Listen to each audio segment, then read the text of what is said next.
कुछ भी हो जाए आप अपने बच्चों को तालीम दीजिए। और मैं हमेशा ये रिक्वेस्ट करता हूँ कि हमारे कम्युनिटी में एक इमाम साहब का और एक मुअज्जिन साहब का दर्जा बहुत बड़ा है। एक गुजारिश करता हूँ इमाम साहब से भी और मुअज्जिन साहब से भी और जितने भी लोग हैं उनसे एक गुजारिश करता हूँ कि कुछ भी हो जाए आप अपने बच्चों को तालीम दीजिए, उम्दा तालीम दीजिए। अगर कोई बच्चा जिसको इल्म में इंटरेस्टेड नहीं हो, होते हैं बहुत सारे ऐसे बच्चे जिसकी पढ़ाई लिखाई में मन नहीं हो, तो उसको कारोबार करने के लिए कारोबार में उसको मतलब अगर उसका इंटरेस्ट होता हो तो उसको कारोबार करने के लिए मोटिवेट कीजिए। उसमें भी अगर उसका इंटरेस्ट नहीं हो तो स्पोर्ट्स में आगे बढ़ेगा। जरूरी नहीं है कि कोई इल्म करके ही कामयाब बन सके, बिजनेस करके भी कोई कामयाब बन सकता है। आज के दौर में स्पोर्ट्समैन बन के भी अपने हालात को, अपने फैमिली का नाम इंडिया में, देश में, विदेश में आपका नाम रोशन कर सकता है।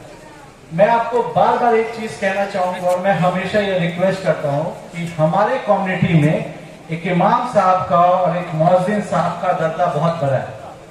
आप एक चीज समझिए कि जब कोई बच्चा इस दुनिया में आता है किसी के भी फैमिली में, तो पहले इमाम साहब या मुअज्जिन साहब को बुलाते हैं कि बच्चे के कान में अजान दे, तब वो जाके कमरे से बाहर निकलता है और वो दुनिया देखता है।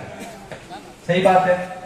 और जब किसी का इंतकाल होता है, जब वो इस दुनिया से रुखसत होता है, तब भी जनाजे की नमाज पढ़ाने के लिए इमाम साहब और मुअज्जिन साहब को बुलाया जाता है। तो समझिए कि हमारे कम्युनिटी में इमाम साहब और मुअज्जिन साहब का कितना बड़ा दर्जा है। आप एक और चीज समझिए कि हमारे कौम में बहुत खूबसूरत बात है कि हमें यहाँ पे इक्वालिटी का मैसेज सिखाया कि सब बराबर है।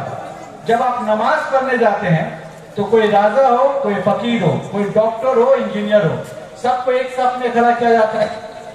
लेकिन सोचिए कि ऊपर वाले ने आपको कितना बड़ा दर्जा दिया कि वहां भी आपको आगे खड़ा किया जाता है। तो समझिए कि एक इमाम साहब और एक मुअज्जिन साहब का दर्जा हमारे कम्युनिटी में कितना बड़ा है। पर मेरा एक सवाल आप सब लोगों से है, क्या आपको कभी ऐसा महसूस होता है कि आपका दर्जा उतना बड़ा है? आप अपने आप से सवाल कीजिए कि आपको कभी वैसा महसूस होता है कि आपका दर्जा उतना बड़ा है? मुझे नहीं लगता कि शायद होता होगा। और एक और चीज की बात जानते हैं क्यों? क्योंकि आप अपनी अहमियत कहीं ना कहीं खुद कम कर दे रहे हैं। आप एक चीज समझिए, आप दीन के नॉलेज हैं, आप आलिम कुरान हैं, आपसे बेहतर कोई नहीं समझता होगा दीन को। कहते हैं कि सब चीज की बख्शाइश है, लेकिन अगर आप अपने माँ बाप के गुनहगार हो गए तो उसकी बख्शाइश है? मैं आप सबसे सवाल करना चाहूँ, क्या बख्शाइश है इसकी? नहीं है। तो जब एक आलिम कुरान अपने माँ बाप के लिए दवाई के पैसे नहीं अरेंज कर पाए, अपने बच्चों को अच्छी तालीम नहीं दे पाए, अपने परिवार को अच्छी जिंदगी नहीं दे पाए, तो जब वो उनके गुनहगार हो जाएंगे तो उनकी बख्शाई तो किससे मांगेंगे? कभी आपने सोचा है? तो इसके जिम्मेदार कौन है?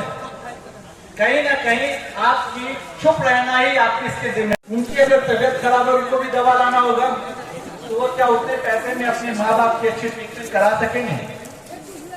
तो इसका जिम्मेदार कौन है? कभी आपने अपने लोगों से सवाल किया? आपने सवाल नहीं किया।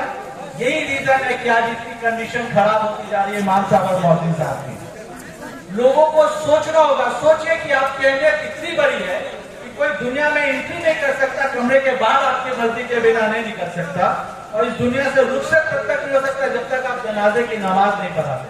पर सोचिए कि हमारे सोसाइटी के लोगों ने